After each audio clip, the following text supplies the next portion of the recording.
ಮತ್ತು ಇದು ಪೂರ್ತಿಯಾಗಿ ನಿಶುಲ್ಕ, ಇದಕ್ಕೊಂದು ದುಡ್ಡು ಫೀ ಕೊಡೋಂಗಿಲ್ಲ. ಆಮೇಲೆ ನಿವಾಸಿ ಅಲ್ಲೇ ಇರಬೇಕು. 8ರಿಂದ ಮೇಲೆ 10ರಿಂದ ಒಳಗೆ ಈ ಮಕ್ಕಳು ಬಂದರು ಅಂತಂದ್ರೆ 12 ವರ್ಷಗಳವರೆಗೆ ನಮ್ಮ ಗುರುಕುಲದಲ್ಲಿ ಅವ್ರು ಇರಬೇಕು. ಸುಮಾರು 150 ವಿಷಯಗಳನ್ನ ಅವ್ರಿಗೆ ಕಲಿಸ್ತೀವಿ. ಇಲ್ಲಿ ನಿಂತರ ದಿಗಂತದವರೆಗೆ ಏನು ಕಾಣಿಸುತ್ತೆ ಇದರೊಳಗಿಂದ ನನಗೇನು ಗೊತ್ತಿಲ್ಲ ಅನ್ನಬಾರ್ದು. ಅವ್ರ ಮನೆಗೆ ಹೋಗಾಗ ಮನೆ ಕಟ್ಟಂದ್ರೆ ಮನೆ ಕಟ್ಟಿರ್ಬೇಕು. ಕಾರ್ಪೆಂಟ್ರಿ ಮಾಡ್ತಾರೆ, ಅದರ ಸಲುವಾಗಿ ನಾವೊಂದು ಅವ್ರಿಗೆ ಆರ್ಟಿಸನ್ ಸೆಂಟರ್ ಓಪನ್ ಮಾಡಿ.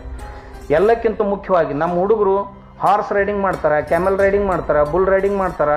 ಹೊಲದೊಳಗೆ ಈಗ ತಮಗೆ ಬೇಕಾದದ್ದನ್ನೆಲ್ಲ ತಾವೇ ಬೆಳ್ಕೊಳ್ತಾರೆ, ತರಕಾರಿಯನ್ನು. ಅದು ವೈದಿಕ ಗಣಿತ ಕಲಿಸ್ತೀವಿ ನಾವು, ಲೀಲಾವತಿಯನ್ನು ಕಲಿಸ್ತೀವಿ. ಅದಕ್ಕಿಂತ ಮುಂಚೆ ಅಂಗಗಣಿತಂ ಕಲಿಸ್ತೀವಿ.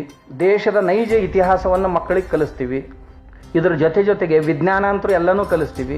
ಆಯುರ್ವೇದ ಕಲಿಸ್ತೀವಿ, ಜ್ಯೋತಿಷ್ಯ ಕಲಿಸ್ತೀವಿ ಮಕ್ಕಳಿಗೆ.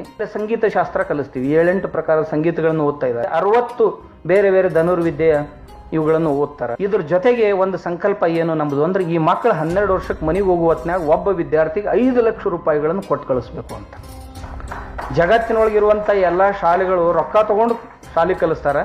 ಇದು ರೊಕ್ಕ ಕೊಟ್ಟು ಶಾಲೆ ಕಲಿಸೋದು. ನಾವು ಮನೆಗೆ ಹೋಗುವ ಹೊತ್ನಾಗ 5 ಲಕ್ಷ ರೂಪಾಯಿ ಕೊಟ್ಟು ಆ 5 ಲಕ್ಷ ರೂಪಾಯಿದೊಳಗೆ ವ್ಯವಸಾಯ ಸ್ಟಾರ್ಟ್ ಮಾಡ್ಬೇಕು. ಅವ್ನು ಮನೆಗೆ ಹೋದ ತಕ್ಷಣ ಅವ್ನು ಹೋದ ಕೂಡಲೇ 4-6 ಮಂದಿಗೆ ನೌಕರಿ ಕೊಡ್ಬೇಕು. ನೌಕರಿ ಯಾರ ಕಡೆನೂ ಕೇಳಬಾರ್ದು. ಯಾಕಂದ್ರೆ ನೌಕರಿ ಕೊಡಕ್ಕೆ ಸರ್ಟಿಫಿಕೇಟ್ ಹತ್ತಂಗಿಲ್ಲ, ನೌಕರಿ ಮಾಡಕ್ಕೆ ಸರ್ಟಿಫಿಕೇಟ್ ಬೇಕಾಗತ್ತೆ. ಹಿಂಗಾಗಿ ನಾವು ಸರ್ಟಿಫಿಕೇಟ್ ಕೊಡಂಗಿಲ್ಲ.